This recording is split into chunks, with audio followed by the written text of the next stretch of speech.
Nadie se fijó en Raquel en los pasillos fríos y bien iluminados del laboratorio central, entre médicos apresurados, batas impecables y conversaciones llenas de términos técnicos.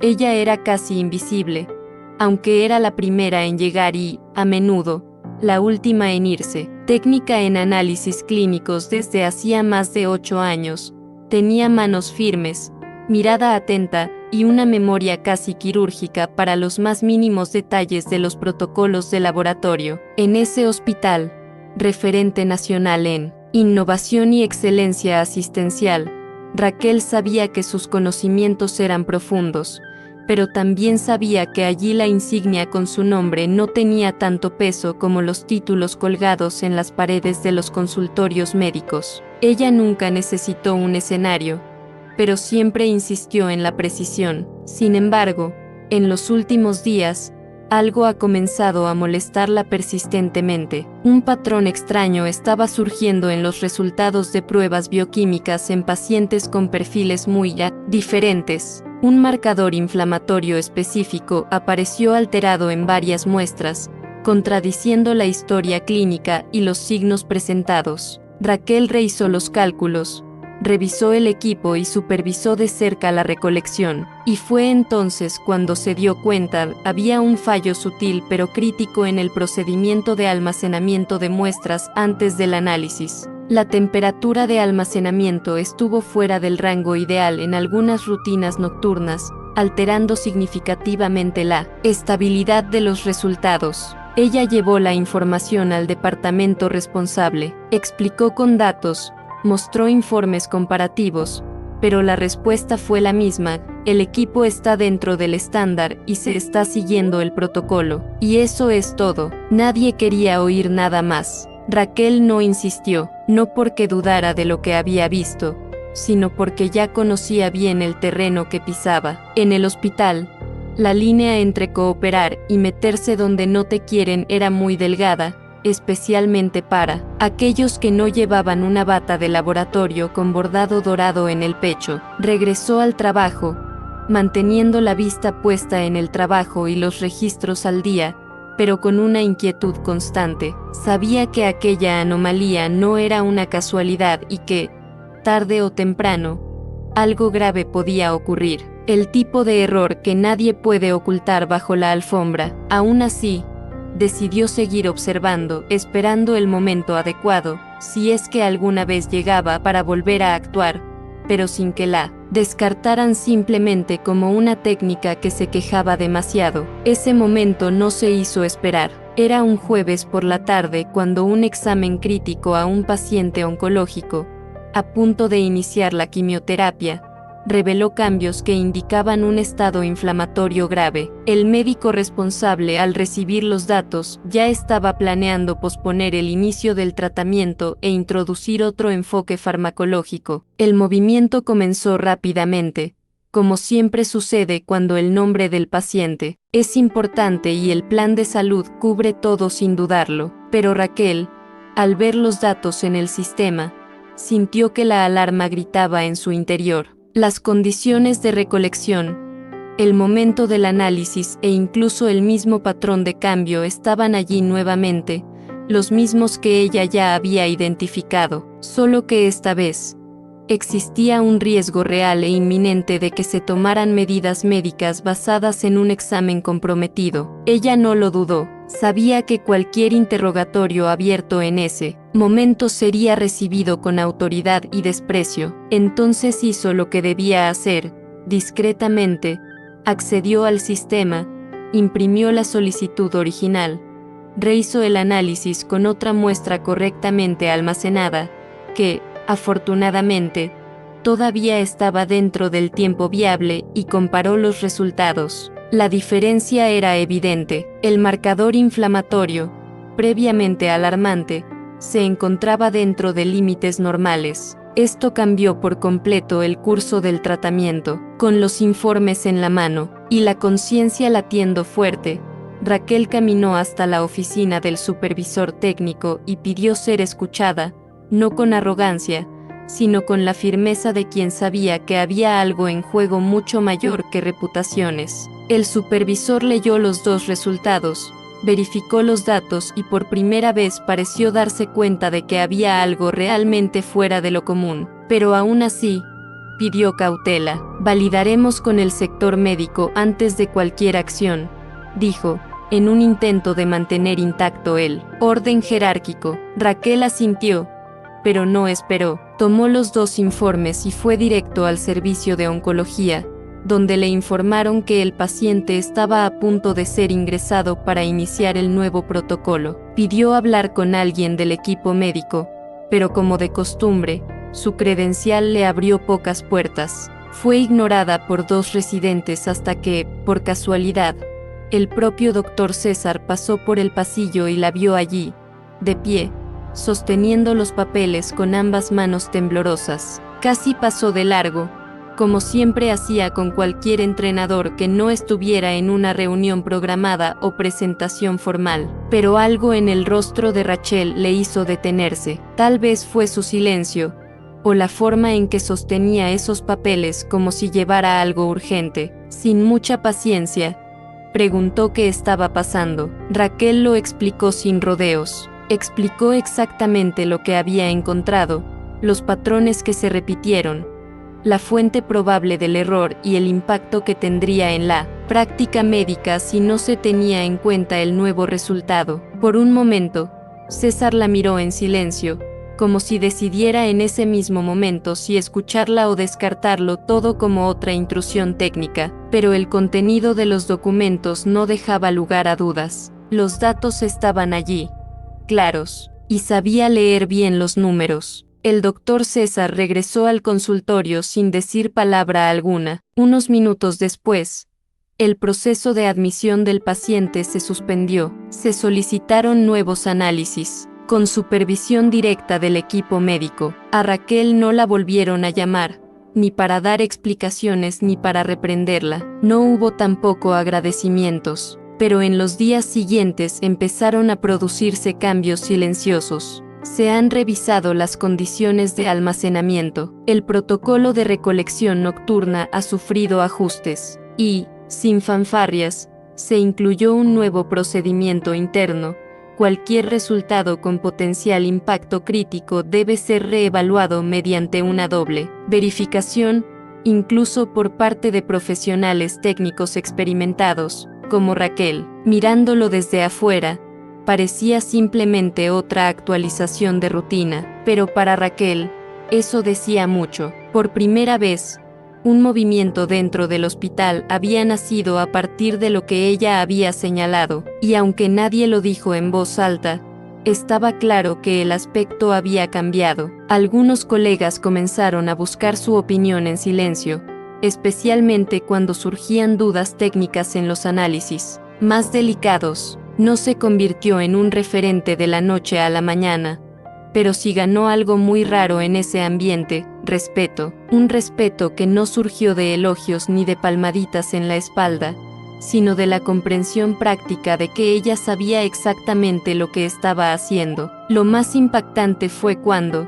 semanas después, durante una reunión interna sobre control de calidad, el doctor César mencionó, sin mencionar nombres, como era su costumbre, que los errores sistemáticos pueden ser detectados por quienes participan en las operaciones diarias, y que a estas personas hay que escucharlas con más atención. Para Raquel, eso fue suficiente. Ella no quería ser promovida ni aplaudida. Ella solo quería que lo que veía claramente dejara de ser ignorado por la placa que portaba. Y, en aquella frase pronunciada en medio de la reunión, comprendió que alguna barrera había empezado a ceder. Aún así, Raquel sabía que ese respeto recién ganado era frágil. Solo bastaría un nuevo error, un comentario malinterpretado o una actitud fuera de protocolo para que todo volviera al punto de partida. Así que continuó actuando como siempre, con cautela, precisión y mucha escucha. Pero ahora, había algo diferente en ella, un sentimiento de pertenencia que antes no existía, no porque alguien se lo hubiera dado, sino porque ella misma había asumido el derecho a ocupar ese espacio, no como un actor secundario, sino como parte esencial del funcionamiento de algo más grande, y eso lo cambió todo, incluso la forma en que veía su propio valor. El caso del paciente se resolvió con tranquilidad. Nuevos exámenes confirmaron la estabilidad clínica y el tratamiento se inició a tiempo, sin complicaciones. La familia nunca supo del riesgo que casi corrieron ni del papel decisivo de Raquel en ese desvío silencioso, y ella no esperaba que lo supieran, porque, en el fondo, lo que más importaba era saber que alguien había salido ileso de una acción que, aunque sencilla, requería valentía, coraje para tomar posición incluso sin apoyo, para confiar en el propio conocimiento incluso cuando nadie parecía dispuesto a escuchar. Lo más impresionante fue que Raquel nunca habló de lo ocurrido con heroísmo, ni siquiera con ira. Cuando alguien le preguntaba, y rara vez lo hacían, ella explicaba lo que había sucedido con la misma claridad con la que enseñaba a los internos cómo calibrar una centrífuga, sin emocionarse, sin menospreciar a nadie, simplemente denunciando el hecho. Eso por sí solo dejaba claro qué tipo de profesional era, porque mientras algunos destacaban por su vanidad, ella destacaba por su constancia, esa consistencia que genera seguridad detrás de escena, incluso cuando nadie está mirando. Con el tiempo, otros técnicos comenzaron a buscar a Raquel no solo para preguntas técnicas, sino para compartir frustraciones similares. Susurraban sobre las veces que los habían ignorado, sobre sugerencias que habían sido descartadas sin análisis, sobre lo difícil que era ser escuchado sin una bata de laboratorio llena de insignias. Y ella escuchaba todo, no prometió nada, no hizo discursos, pero presta atención, y,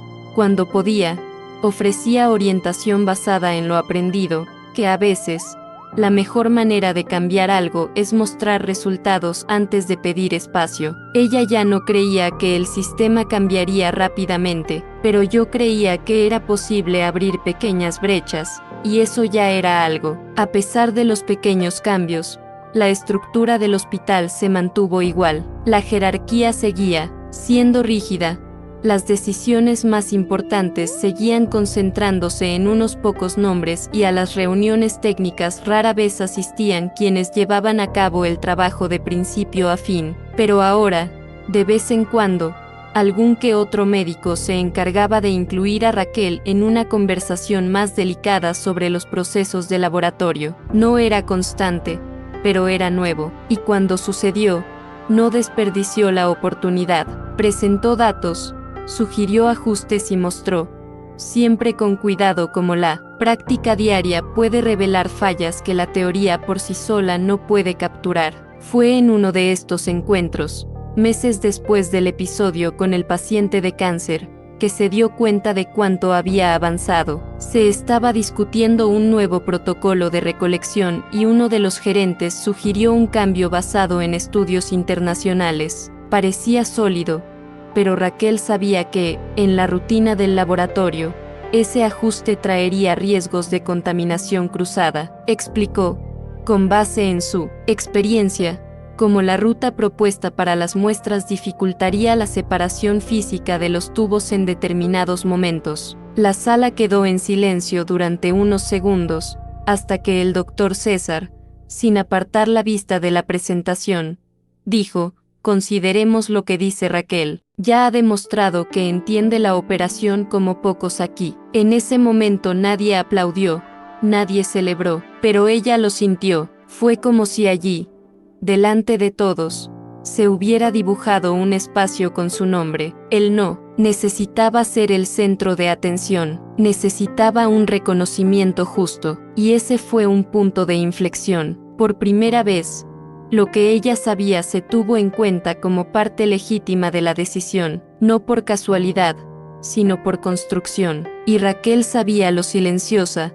cansadora y llena de contratiempos que era esta construcción. No había magia allí, solo un trabajo serio, repetido día tras día, incluso cuando nadie parecía notarlo. Después de esta reunión, regresó al laboratorio como de costumbre, caminó por los pasillos donde tantas veces había sido ignorada, saludé a los colegas, ajusté el equipo, revisé las hojas de cálculo, pero dentro había algo diferente, la certeza de que aquel día no era uno más, que, incluso en un lugar donde las voces técnicas estaban amortiguadas, un discurso dicho en el momento oportuno, respaldado por el conocimiento y la ética, podía tener más eco que discursos enteros, y por eso siguió adelante sin esperar aplausos, sino creyendo que vale la pena hacer algo bien, incluso cuando nadie la está mirando. Con el paso de los meses, Raquel se convirtió en un referente interno sin jamás buscar ese título. Cada vez que surgía un problema técnico más complejo, alguien se acordaba de llamarla, y cuando llegaban nuevos becarios al sector, era habitual escuchar de los más veteranos: no perdáis de vista a Raquel, que da clases de verdad. Este reconocimiento, aunque discreto, marcó la diferencia. Ya no necesitaba levantar la voz para ser escuchada, bastaba con levantar la mano, y esto era un marcado contraste en un lugar donde, durante mucho tiempo, solo se escuchaba a quienes hablaban más alto o llegaban con un título en la mano. Aún así, Raquel mantuvo los pies en la tierra. Sabía que su posición era inestable dentro de la lógica del hospital. Bastaría un cambio de dirección o un nuevo protocolo desde arriba para que todo volviera al antiguo estándar. Así que no se hacía ilusiones, pero tampoco se echó atrás. Continuó documentando las fallas que observó, proponiendo mejoras y monitoreando de cerca los resultados. Ella entendió que el conocimiento técnico, cuando se aplica de manera responsable y consistente, tiene un poder que, tarde o temprano, se impone, incluso en los espacios más reducidos. Y esa fue la base del respeto que fue ganando un poco más cada día. El impacto del trabajo de Raquel no se limitó al laboratorio. Poco a poco, otras áreas comenzaron a repensar sus rutinas a partir de informes técnicos que llegaban desde la base. La idea de que solo el personal médico tenía el conocimiento decisivo comenzó a ser, aunque lentamente, cuestionada por quienes seguían día a día las actividades de los sectores operativos. Raquel nunca asumió un rol de liderazgo formal, pero su forma de trabajar se convirtió en un modelo silencioso. Demostró, con acciones y no con discursos, que la competencia no tiene posición, no tiene insignia de oro y no depende de una validación desde arriba. El doctor César,